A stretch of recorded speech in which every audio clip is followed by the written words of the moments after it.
இப்போ எபிசோட் 20 பார்க்கலாமா? இப்போ அர்ணானை ஆர்கே சார் கிட்ட அவரோட பழைய டைரி கொண்டு வந்து கொடுக்குறா.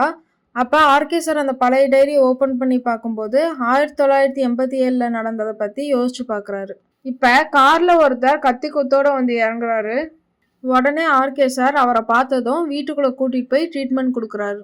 3 நாளைக்கு அப்புறம் ஆர்கே சார் அவர்கிட்ட நீங்கள் யார், உங்களுக்கு எப்படி இப்படி ஆச்சுன்னு சொல்லி கேட்குறாரு.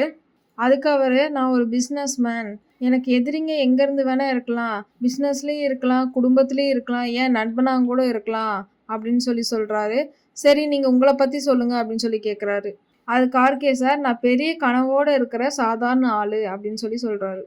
அப்படியா, என்ன உங்களோட கனவு அப்படின்னு கேட்டதும் அதுக்கு ஆர்கே சார், வீட்டில் இருக்க கிளினிக்கை ஹாஸ்பிட்டல் ஆக்கணும், எல்லாருக்கும் குறைஞ்ச விலையில் ட்ரீட்மெண்ட் பார்க்கணும் அப்படின்னு சொல்லி சொல்கிறாரு.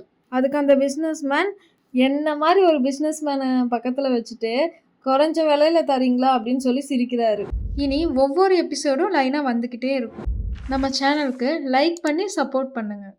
Subscribe RE cinemas. தேங்க்யூ.